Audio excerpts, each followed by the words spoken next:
Krishna breaks Radha Rani anger. एक बार कृष्ण ने राधा रानी और अन्य गोपियों को एक संदेश भेजा कि वे उनसे मिलने संकेत आएंगे। जब वे अपने प्रिय मित्र सुबाल के साथ संकेत जा रहे थे तो रास्ते में पद्मा चंद्रवली के दोस्त ने आकर उनका रास्ता रोक लिया और कहा, कृष्ण, तुम हमेशा इधर उधर घूमते रहते हो लेकिन चंद्रावली से मिलने नहीं आते। तुम चंद्रावली के बारे में सोचते भी नहीं। वे हमेशा तुमको खोजती रहती है और अब वे बेहोश होकर गिर गई है क्योंकि उसने इतने दिनों से तुम्हें नहीं देखा और वे आपको देखना चाहती है लेकिन आप उसके बारे में सोचते भी नहीं। तब कृष्ण ने कहा, ठीक है, तुम चंद्रावली को बता देना कि कल मैं उससे मिलने आऊँगा। आज मुझे जरूरी बैठक के लिए वृषभानु के घर जाना है। तब पद्मा क्रोधित हो गए और कहा, तुम हमेशा इस तरह के बहाने बनाते रहते हो और भाग जाते हो, लेकिन आज तुम्हें चंद्रावली से मिलना ही होगा, अन्यथा मैं तुम्हें यहाँ से कहीं जाने नहीं दूंगी। उस समय चंद्रावली वहाँ पहुँच गई और कृष्ण को देखकर उसकी आंखें खुशी से भर आईं और उसने कहा कि हे कृष्ण, मैं आपको देखकर बहुत खुश हूँ। तब कृष्ण चंद्रावली के साथ कुंजा गए और वहाँ दोनों बैठकर बातें करने लगे। चंद्रावली ने कहा कि हे कृष्ण, तुम्हें नहीं पता कि मैं तुम्हें देखकर कितनी खुश हूँ और इतने दिनों से मैं रो रही थी और तुम्हें खोज रही थी, लेकिन आज मेरा दिल खुशी से भर गया है। कृष्ण ने बड़ी चतुराई से कहा कि हे चंद्रावली, आप मुझे राधा रानी से भी ज़्यादा प्रिय हैं। मैं भी आपको देखकर खुश हूँ। वहीं एक पेड़ पर राधा रानी का तोता बैठा हुआ था और कृष्ण राधा रानी के बीच में सारी बातें सुन रहा था।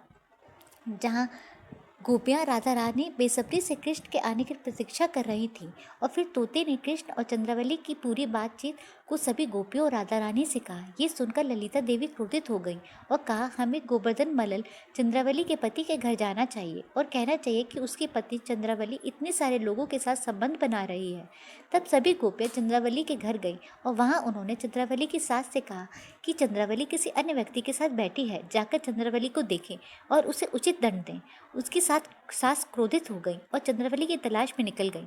कुछ दूरी पर पद्मा ने देखा कि चंद्रावली की सास आ रही है और उसे बताया।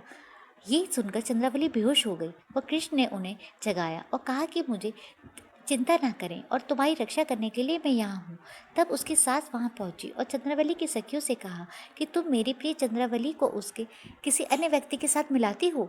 तब पद्मा ने कहा, हे प्रिय माँ, कृपा क्रोधित ना हो। हम कात्यायनी देवी की पूजा करने आए हैं, यहाँ चंद्रावली को लाए हैं।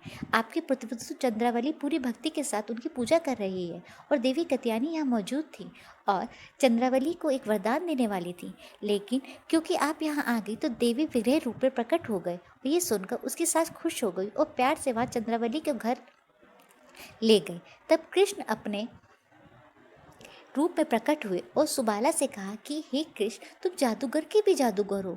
तब कृष्ण ने कहा कि हाँ, लेकिन इतना समय बीत चुका है, अब मुझे राधा रानी से मिलने जाना होगा। फिर वे राधा रानी से मिलने चले गए। राधा रानी ने उन्हें वहाँ आते देखा तो उन्होंने अपना मुंह मोड़ लिया। जब कृष्ण राधा रानी के पास पहुंचे तो ललिता देवी ने उनका रास्ता रोक लिया और कहा कि तुम हमारी प्रिय राधा रानी के पास कैसे आ रहे हो?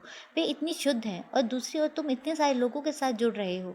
हम लंबे समय से तुम्हारा बेसब्री से इंतजार कर रहे हैं, लेकिन तुम्हारे तोते ने बताया कि तुम क्या कर रहे थे। अब तुम यहाँ से चले जाओ। तब कृष्ण उदास हो गए और कहा कि हे ललिता, ये मेरी गलती नहीं है, कृपा मुझे माफ़ कर दो और मुझे राधा रानी से मिलने दो। वे मेरे प्रिय के नियंत्रण हैं। अगर मैं उनसे नहीं मिल सका तो ये जीवन नहीं जी सकता। तब ललिता ने कहा कि यदि तुम वास्तव में राधा रानी पर निर्भर हो तो फिर इतनी देर से क्यों आए हो? तुम हमेशा बहाने बनाते हो।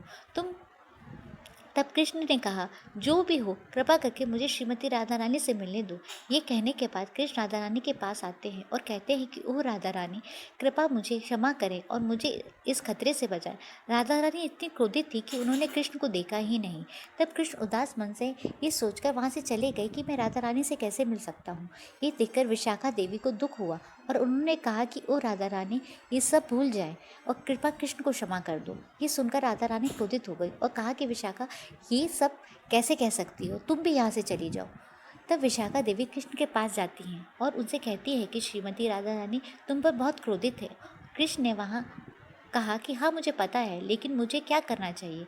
मेरे लिए कोई उम्मीद ही नहीं है, मुझे जीवन छोड़ देना चाहिए। तब विशाखा देवी कृष्ण को ये सुझाव देती है कि उन्हें एक गोपी के रूप में राधा रानी के सामने जाना चाहिए और उनके सामने संगीत बजाना चाहिए। कृष्ण को ये विचार पसंद आया और वे तुरंत ही विशाखा देवी की सभी गोपियों की सभा में वहाँ चले गए। गोपियों के रूप में कृष्ण वीणा के साथ श्रीमती राधा रानी के पास पहुँचे।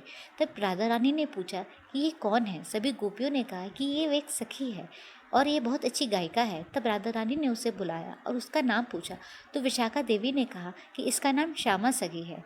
तब कृष्ण सर्वश्रेष्ठ गायक ने अपनी वीणा बजाई और गाना शुरू कर दिया, जिसे सुनकर राधा रानी का गुस्सा कम हो गया। तब राधा रानी ने खुशी से श्यामा सखी को गले लगा लिया और सभी गोपियों ने राधा रानी के महिमा का गायन शुरू कर दिया। इसी तरह भगवान श्री कृष्ण ने राधा रानी का घमंड तोड़ दिया।